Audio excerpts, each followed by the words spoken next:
adab sopan santun anak kepada kedua orang tua ini ada 12.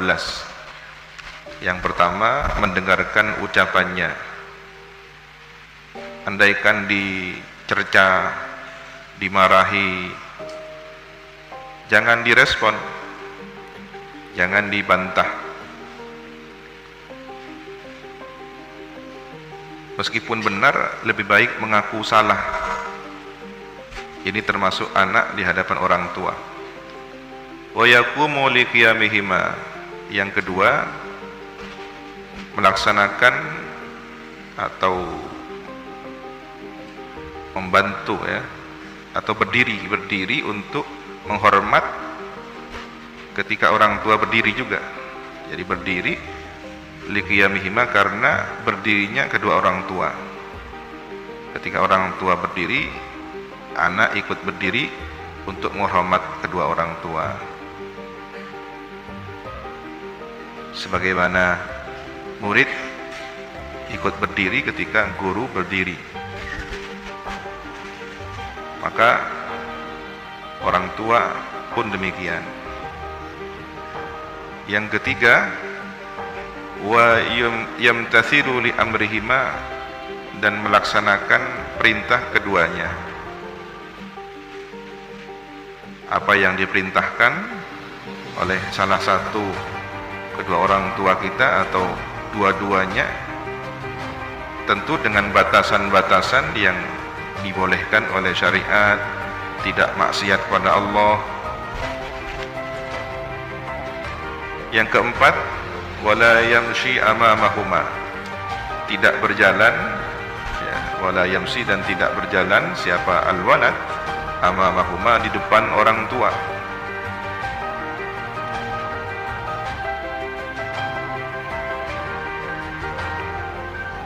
Berjalan berdampingan atau di samping orang tua, jangan di depannya.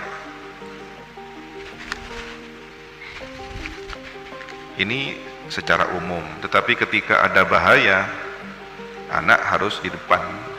Mungkin ketika di jalan setapak di tengah hutan, orang tua khawatir mendapatkan serangan lebih dahulu, maka berbeda situasinya. Kita berbicara adab sopan santun yang secara umum. Yang kelima, wala yarfa'u sautahu fawqa aswatihima, tidak meninggikan suaranya melebihi suara kedua orang tua atau salah satu keduanya.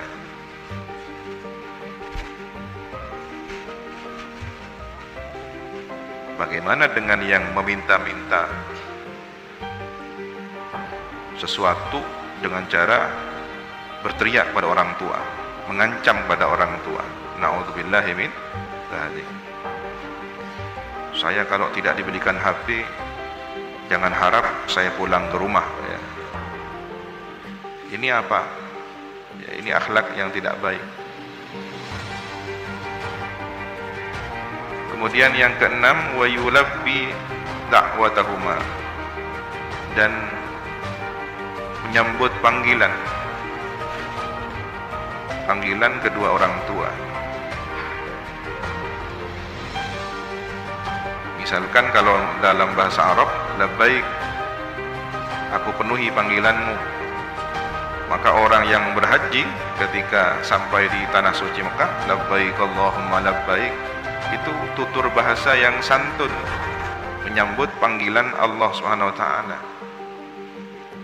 Maka kepada orang tua juga dengan tutur bahasa yang santun, atau dengan bahasa iya, na'am, sayyidi, sayyidati, atau yang semakna dan itu,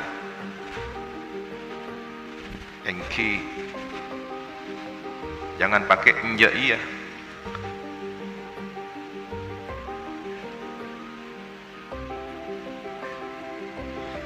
Ada banyak pilihan bahasa yang semakna. Yang ketujuh, wa yahris an yahrisa ala talabi mardatihima, menjaga, bersungguh-sungguh menjaga, ala talabi mardatihima, mencari ridha keduanya. Jangan sampai sikap kita, ucapan kita tidak diridhoi oleh kedua orang tua.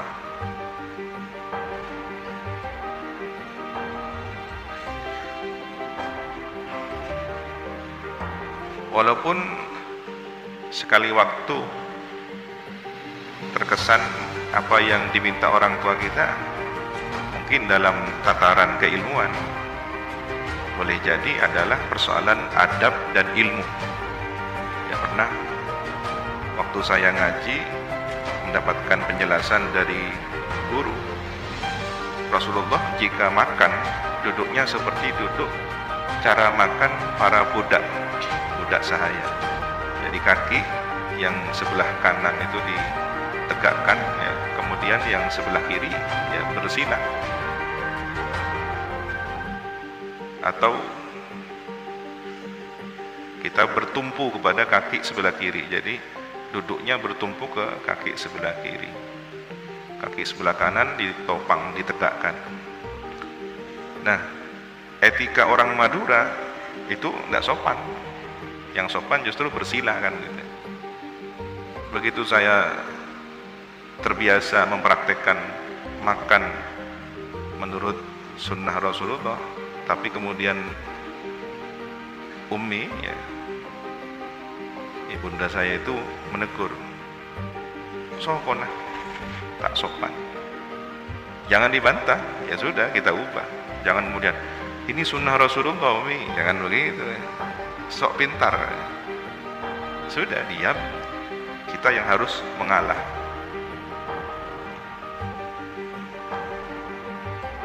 Seringkali ada rasa anak itu ingin menyampaikan sesuatu yang merasa lebih tahu. Andaikan dia harus mengingatkan orang tuanya karena mungkin memang orang tuanya salah dalam beberapa sikap, harus dipilih cara-cara yang sangat hati-hati tidak menyinggung perasaan orang tua. Yang ke-8, wa yakhfad lahuma janahad dhulli, dan merendahkan untuk keduanya pundaknya.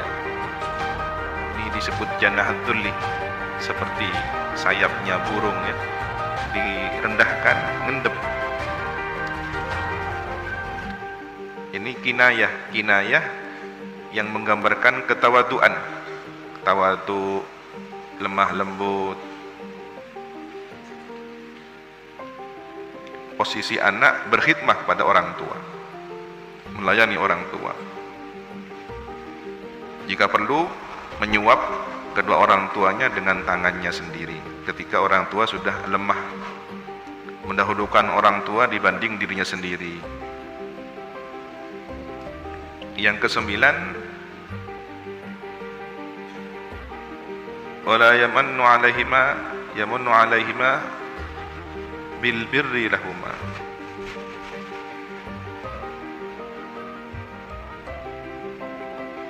wala bil qiyami li amrihima,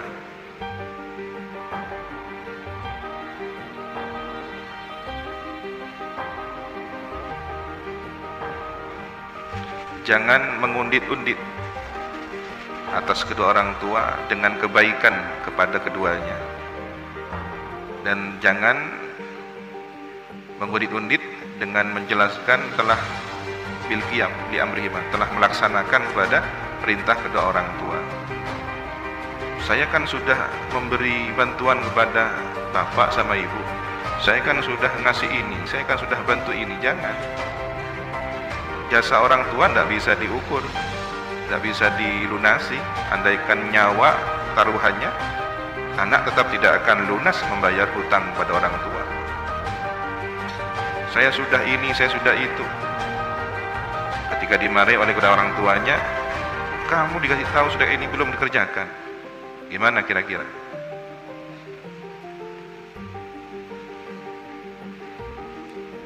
Jangan kemudian menyampaikan dengan nada yang bisa menyinggung.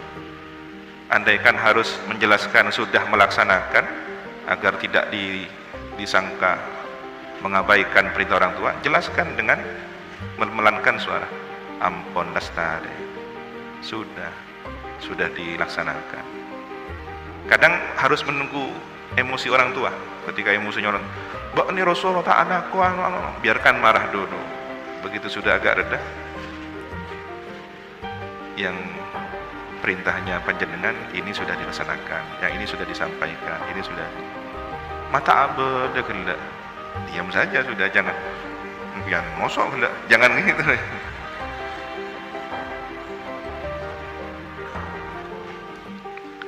Yang ke 10 ya, wala yanzuru ilaihima sazran, jangan memandang kepada orang tua sazran. Sazran itu melirik dengan marah, nunduk tapi alerek, karena mosok matanya merah ya.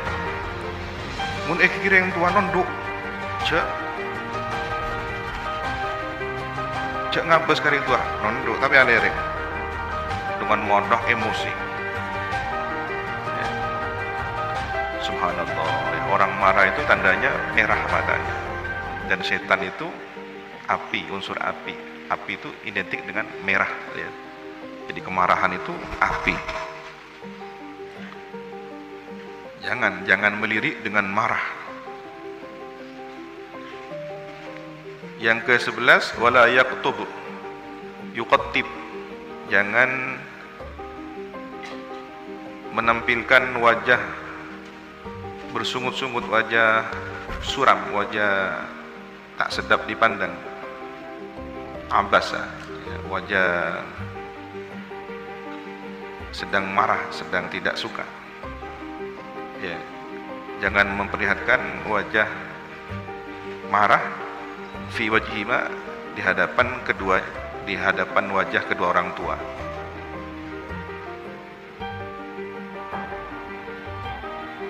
Harus meredakan emosinya, sehingga wajahnya juga harus ditampilkan dengan ekspresi wajah yang tidak marah pada orang tua. Itu perjuangan berat itu.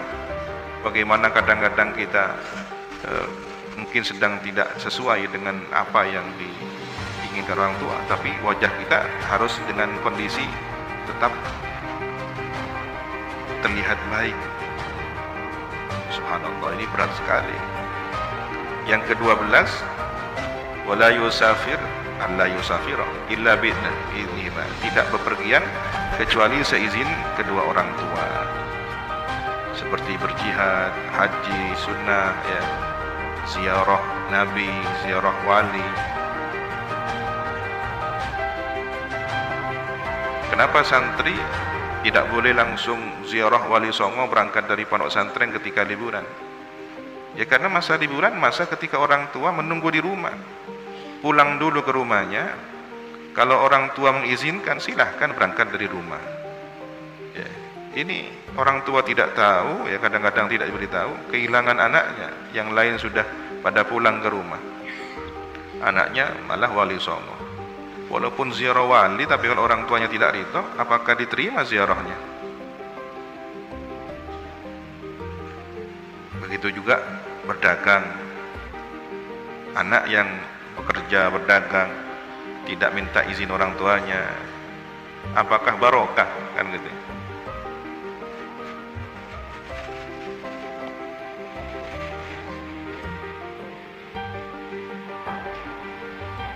Kecuali perjalanan mencari yang fardu.